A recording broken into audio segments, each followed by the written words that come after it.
바울과 바나바는 안디옥에서 일하며 다수한 다른 사람들과 함께 주의 말씀을 가르치며 전파하더라. 수일 후에 바울이 바나바를 말하되 우리가 주의 말씀을 전한 각 성으로 다시 가서 형제들이 어떠한가 방문하자 하니 바나바는 마가라는 요한을 내보내고자 하니 바울은 밤빌리아에서 자기를 떠나 한 가지로 일하러 가지 아니한 자를 데리고 간 것이 옳지 않다 하여 39절입니다. 서로 심히 다투어 피차가 달렸으니 바나바는 마가를 내리고 배에 타고 그으로 가고 계속해서요.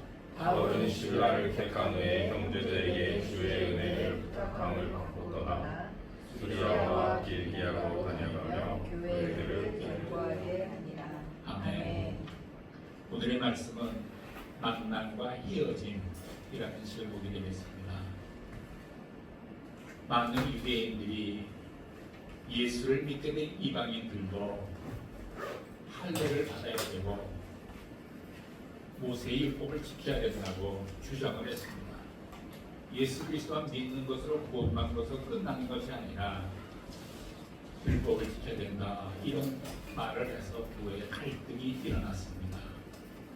급기야는 이 문제가 크게 불거져서 본부교회 예루살렘 교회에 가서 이 문제를 논의하고 해결해보자. 그래서 예루살렘 교회에 가서 그곳의 사도들과 장로님들과 함께 상의하고 논쟁을 했습니다. 그 결론은 예수 그리스도로만 우리가 구원을 받는다. 할례 받지 않아도 되고 또 우리의 조상들도 지키기 어려웠던 그 율법을 어떻게 이방인들에게 멍에를 지우려 하느냐 이런 말을 하면서 결론을 냈습니다. 우리가 하나님께 마음이 확장이 되면 우리 인생의 문제가 단순해집니다. 심지어 삶과 죽음, 성공과 실패의 문제도 다 간단하게 정리가 됩니다. 죽어도 갈등이 없습니다. 하나님을 믿는 사람들은 죽음이 두렵지 않습니다. 그래서 제가 가끔 그렇게 말해줘요. 여러분 죽을 때 안심하고 죽으십시오. 그렇게 말을 합니다. 자, 예루살렘 교회의 결정이 내려지자 바울과 바나바는 오늘 본문 말씀처럼 안디옥으로 내려갔고 결정된 메시지를 들은 그들은 기뻐하고 찬송했습니다. 교회가 편안해졌습니다. 모든 자국이 잠잠해졌습니다. 우리는 오직 예수 그리스도로만 구원을 받습니다. 그런데 이 사실을 온전히 받아들이는 것, 십자가 보혈에까지 완전히 들어가는 것, 이 과정이 그렇게 쉽지가 않습니다. 그래서 우리는 예수님을 만나야 합니다. 제가 오래전에 일본에 와서 얼마 안 됐는데 어느 날 텔레비를 보니까 이런 장면을 봤어요. 아마 한 30대쯤 된 남자 같은데 어느 새 현관 앞에 이렇게 꿇어 앉아 있더라고요. 약간 날씨도 쌀쌀한데 그 현관을 바라봐서 꿇어 앉아 있는 거예요. 그러다 하루 이틀이 아니라 한 달 동안 매일마다 와서 그렇게 했다는 거예요. 이유인즉슨 그 집 주인이 이 라면을 만드는데 아주 고수랍니다.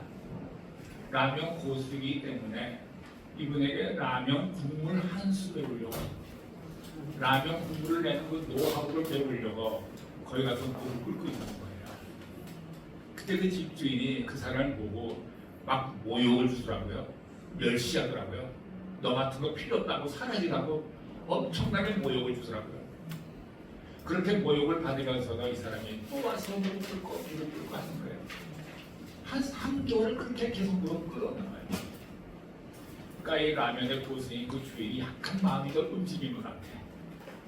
너 라면에서 뭐 하려고 하느냐? 이렇게 물어보는 거예요. 돈 벌려고 하느냐? 이 사람이 이렇게 얘기합니다.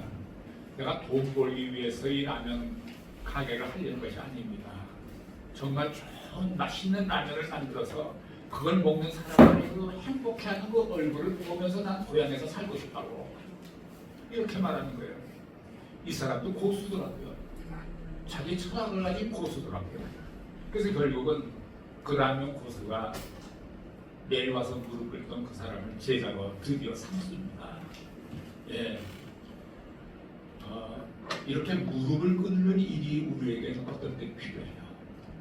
저도 40대 초반에 무릎 꿇는 일이 있었습니다.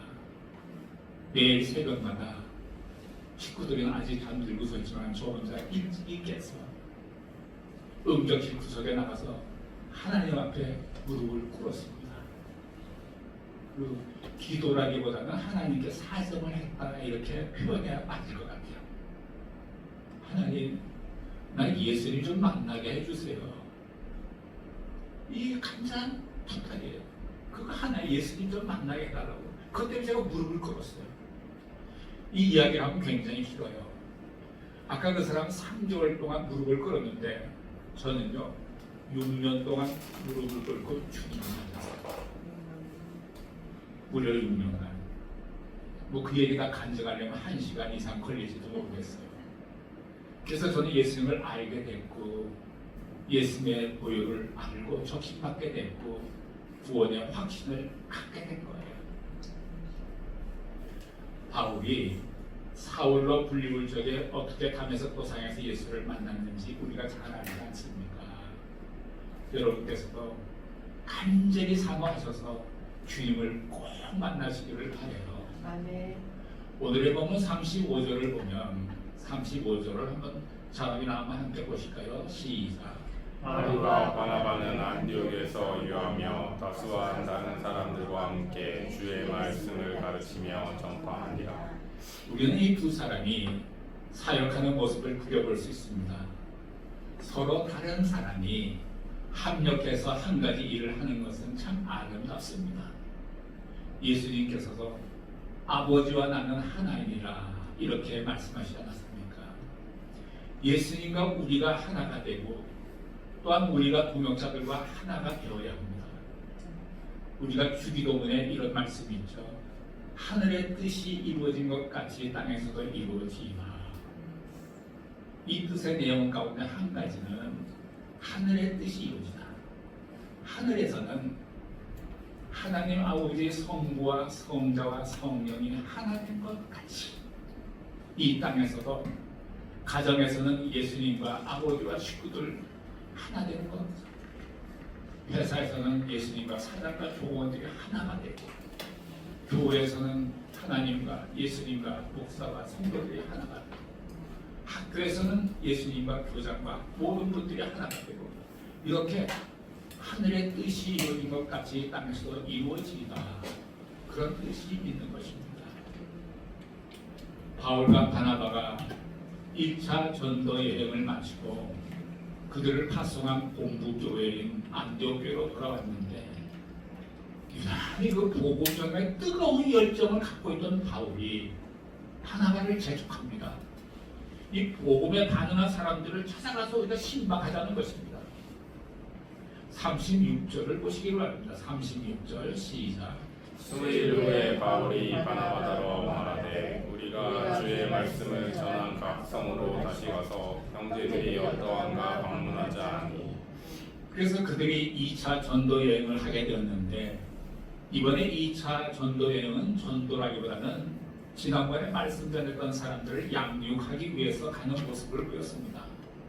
근데 그 후에 하나님께서 그들의 진로를 생각지도 못한 방향으로 바꿔서 유럽으로 전도 여행을 가게 했습니다. 즉 소아시아를 전도했던 그들은 마게도냐 쪽으로 가서 유럽을 전도하게 됐는데 이 마게도냐라고 하면 그리스의 좀 북부 지방에 있습니다. 그리고 우리가 잘 아는 알렉산더 대왕의 고향이 마케도냐입니다. 그래서 그들은 유럽을 전도하게 됐고 이것이 바로 바울의 2차 전도 여행이 되었습니다. 바울은 자기가 전도했던 형제들이 그 후 어떻게 되었을까? 잘 살고 있을까? 혹 시험에 들지는 않았나? 신앙을 잘 지키고 있을까? 이런 염려의 마음이 바울에게 있었습니다. 병든 자식을 둔 부모의 마음 같았다고 할까요? 그런 애틋한 마음이 바울에게 있었습니다. 그는 안디옥에 돌아와서 먹을 것도 넉넉하고 종종도 갖고 쉴 곳도 있고 근데 오히려 이 사람은 이 안락한 삶이 오히려 불편했던 것처럼 여긴 거다. 그 얘기는 얼마든지 잘 살 수 있고 누릴 수가 있습니다. 그런데 그것이 행복하게 느껴지지 않은 것입니다. 왜 그럴까요? 그 사람 안에 목자의 심정이 있기 때문입니다. 그래서 가난하면 가난한 대로, 험하면 험한 대로 뛰어든 것입니다. 그곳에 가면 비록 고생은 하겠지만 오히려 더 행복합니다. 이 사람이 사도 바울이었습니다. 그런데 이 문제가 생겼습니다. 37절, 38절, 39절까지를 한번 보실까요? 시작. 바나바는 마가라 하는 요한도 데리고 가고자 하나 바울은 밤빌리아에서 자기들을 떠나 한 가지 유명하게 가지 않는 자를 데리고 가는 것이 옳지 않다 하여 서로 심히 다투어 피차 갈라서니 바나바는 마가를 데리고 베타로 구로로 가고 바울은 마가라는 사람 때문에 지금 문제가 생겼습니다. 마가는 바울과 바나바의 1차 전도 여행 때 수종드는 자로서 그들을 뒷바라지 하는 사람으로 출발한 바나바의 조카였습니다. 그러나 그는 어떤 이유에서였는지 밤빌리아라는 곳에서 도중 하차하고 말았습니다. 아마도 그때 사도 바울은 무엇이 못마땅하게 여겼던 것 같아요. 사실 성교지를 이동하면서 이 마가는 두 사람을 뒷바라지 했는데 너무 지쳤는지도 모르겠어요. 잠자리도 불편하고 먹을 것도 형편이 없었을 것이고 고생스럽기만 했을 것입니다. 이 마가는 사실은 금수저 출신이라고 생각이 돼요. 마가 같은 사람은 옛날에도 있었고 지금도 있습니다. 구름바가 나서님은 어디든지 가오리다 라고 했는데 사실 많은 사람들이 가보니까 힘들거든요. 도중 하차를 많이 합니다. 바로 이 마가 때문에 바울과 바나바가 다투게 됩니다. 그 싸움이 지나쳤는지 그들은 결국 헤어졌습니다. 39절에 이렇게 기록하고 있지 않습니까? 서로 심히 다투어 피차 갈라지니 아무리 위대한 지도자라 할지라도 인격적인 실수와 약점이 있는 것은 우리가 보게 됩니다. 이런 것을 성경은 숨기지 않고 다 드러내놓고 있습니다. 우리가 주님의 일을 할 때 언제나 서로 간의 이견이 있을 수가 있습니다. 우리는 이 사실을 이해해야 합니다. 성령이 계시면 다른 견해가 존재할 수 없지 않느냐고 말할 수도 있습니다. 그러나 관점과 문화의 차이 때문에 서로 다르게 볼 수도 있다는 것입니다. 많은 사람들이 싸우는 이유는 나와 같지 않다는 것입니다. 왜 저 사람은 내 식으로 생각하지 않느냐는 것입니다. 그런 생각으로 계속 자기 주장을 하다 보면 싸우게 됩니다. 그런데 여기서 주의할 중요한 문제가 있습니다. 즉, 의견이 다를 수 있지만 그것이 사탄의 공격에 의한 본질적인 문제냐 아니면 문화와 관점과 해석과 경험과 지식의 차이 등으로 말미암아 생긴 문제냐라는 것입니다. 만약에 사탄의 공격으로 인한 본질적인 문제라면 심각한 것입니다. 그러나 문화의 차이라면 수용해야 합니다. 지금 바울과 바나바가 헤어질 정도로 격렬하게 싸운 것의 원인은 하나님 때문에 그랬습니까? 아닙니다. 사람 때문이었습니다. 두 사람은 본질적인 문제, 즉 예수님과 하나님에 관한 문제가 아니고 문화의 차이, 수용성의 차이 때문에 헤어졌습니다. 기도하고 말씀 전하는 하나님의 사람이라고 인정받는 사람이라 할지라도 의견의 불일치가 있을 수 있고 헤어질 수 있다는 것입니다. 보통 사람과 싸우면 별로 갈등이 없습니다. 근데 내가 존경해왔던 사람과 싸우게 되면 갈등이 생깁니다.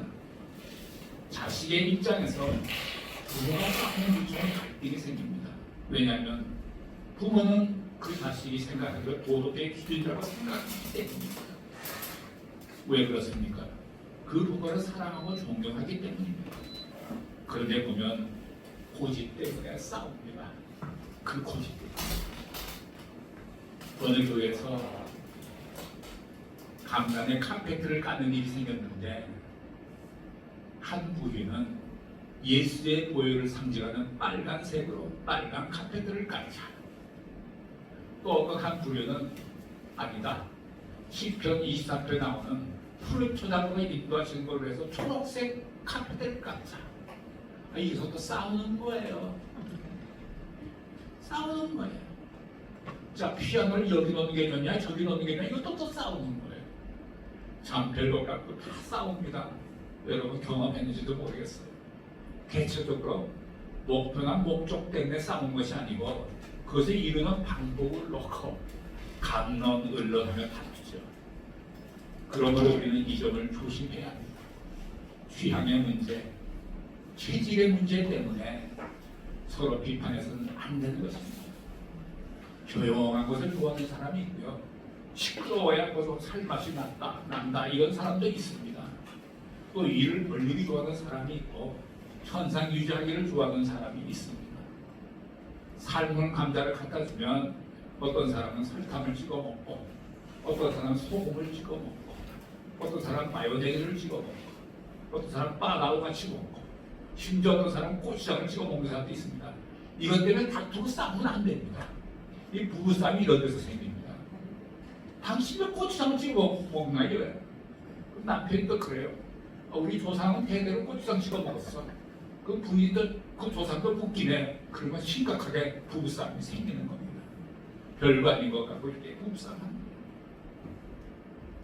성과 악의 문제가 아니라 서로 취향이 다를 뿐입니다. 살다 보면 부부싸움도 합니다. 그러나 사랑한다는 전제가 흔들리면 안 됩니다. 우리는 같이 일하다가 헤어질 수도 있습니다. 그러나 하나님 때문에 구원의 문제 때문에 진리 때문에 헤어지는 것이 아닙니다. 서로의 생각이 다르고 취향이 다르기 때문에 헤어질 수도 있다는 것입니다. 본문을 통해서 우리는 이 사실을 보게 됩니다. 35절까지는 바울과 바나바가 함께 일하는 것이 하나님의 뜻이었습니다. 하지만 인격이 온화한 사람과 보존의 열정적인 사람과는 나누어서 헤어짐을 통해서 새롭게 일하도록 하셨습니다. 이 바나바의 스타일은 말이죠. 교회 목회자가 되는 그런 스타일이에요. 바울은 이것저것 다니면서 열심히 선교하는 선교사가 적합한 거예요. 바나바의 목회적인 성격은 마가가 실수를 했다.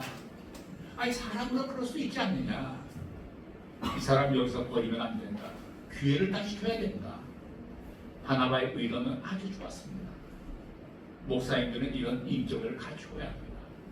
보호해주고 감싸주고 위로해주고 따뜻한 인격이 있어야 합니다.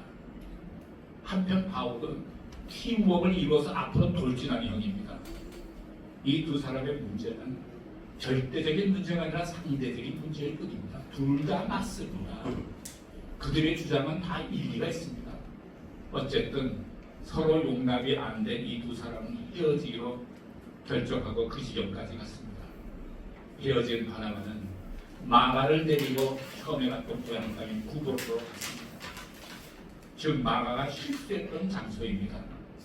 이것을 보면 바나바는 사려가 깊고 치유보다는 상남자이고 인격자였습니다.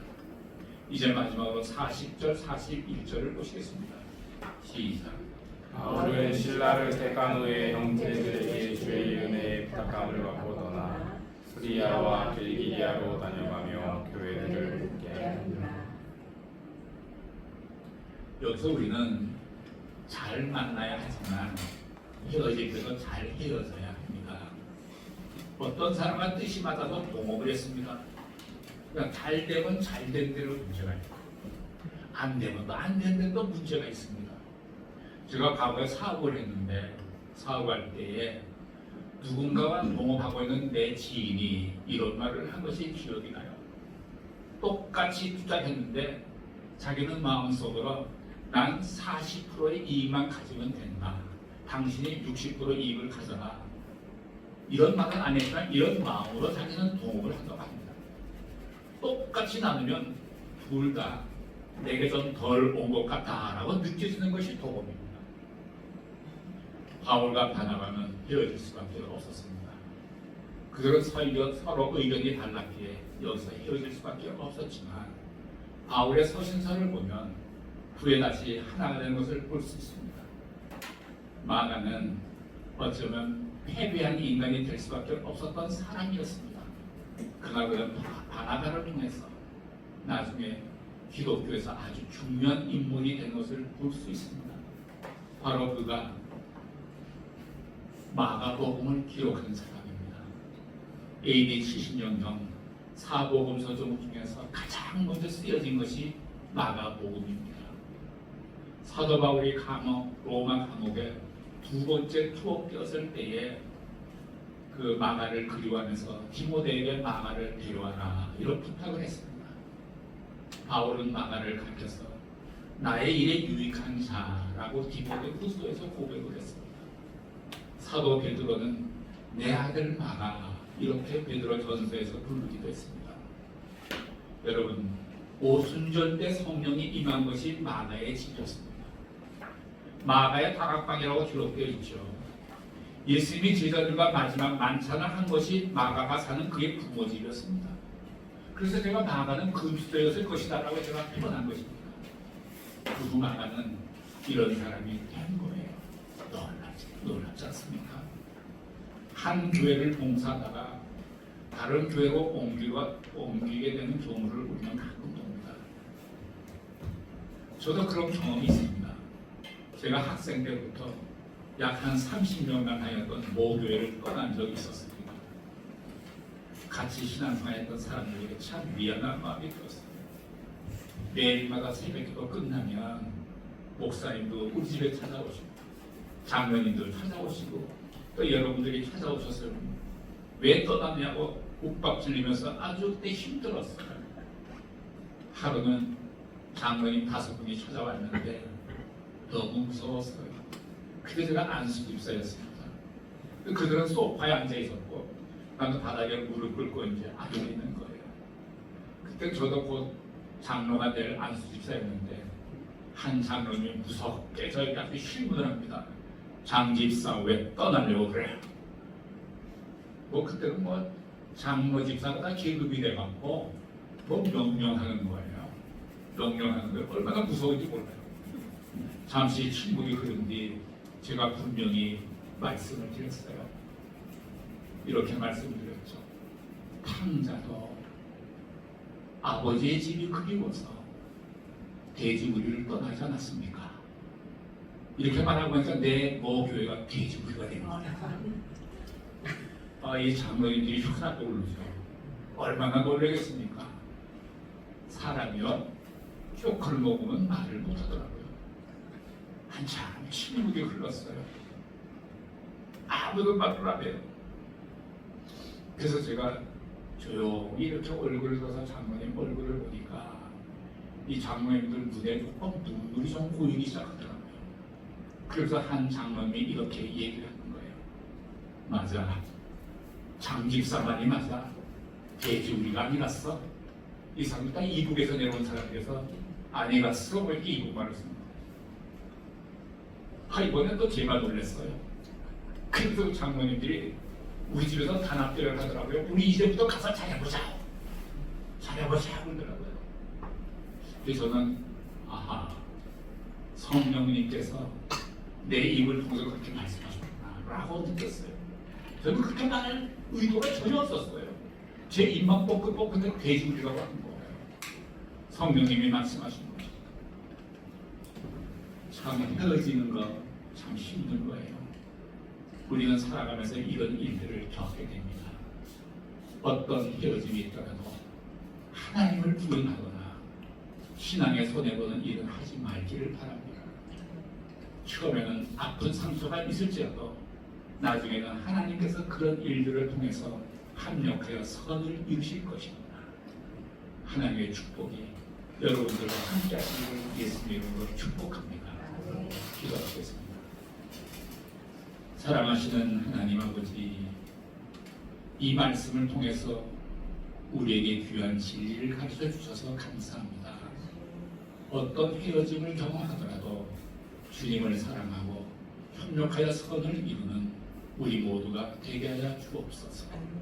감사드리며 예수님의 이름으로 기도했습니다. 아멘.